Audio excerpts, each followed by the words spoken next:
एक पंडित और साहूकार की कहानी। हेलो दोस्तों, मेरा नाम है सुहानी। स्वागत है आपका द सुहानी गंगा में। एक समय की बात है, गोतूर नाम के एक गांव में एक पंडित जी रहा करते थे। उन्होंने एक साहूकार के पास 500 रुपये यह सोचकर जमा करा दिए कि जब उनकी बेटी की शादी होगी तो ये पैसे उनके काम आएंगे। देखते ही देखते समय निकलता गया और बेटी शादी योग्य हो गई। पंडित जी ने अपनी बेटी के लिए योग्य वर देखना शुरू कर दिया।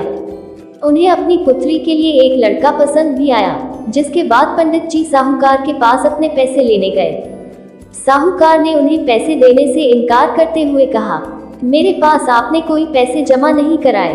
आपके पास क्या सबूत है कि आपने मेरे पास पैसे रखे थे? क्या आपके पास उसका कोई लिखित प्रमाण है?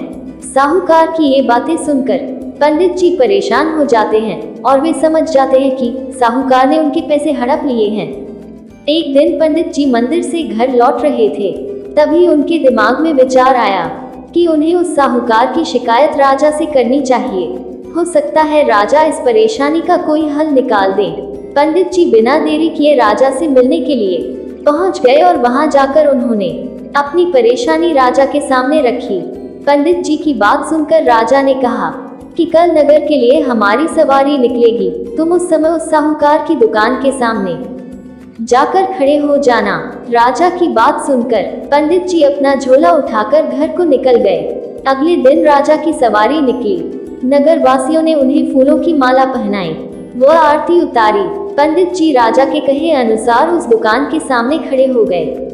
राजा की सवारी साहूकार की दुकान के सामने आई तो राजा ने पंडित जी को देखकर प्रणाम किया और उनसे कहा कि आप यहाँ क्या कर रहे हैं? आप हमारे गुरु हैं, आप हमारे साथ बग्घी में चलिए। पंडित के बग्घी में बैठने के बाद साहूकार ने राजा की पूजा की और उन्हें फूलों की माला पहनाई। उसके बाद राजा की बग्घी आगे बढ़ गई।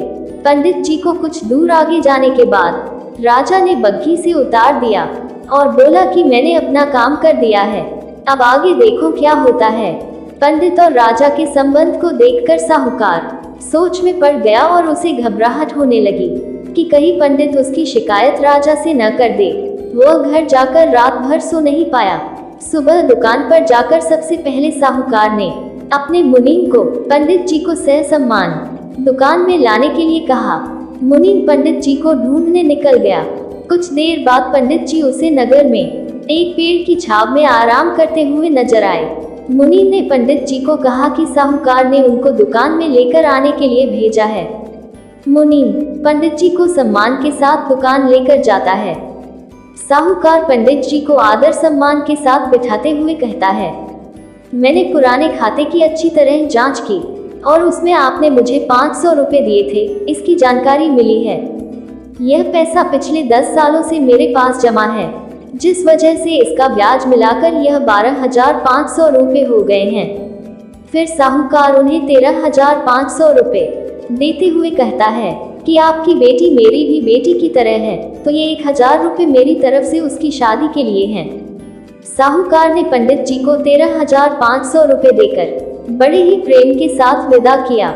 इस तरह पंडित जी को उनके अपने पैसों के साथ ही उसका ब्याज और शादी के लिए साहूकार की तरफ से 1,000 रुपये अतिरिक्त मिल गए।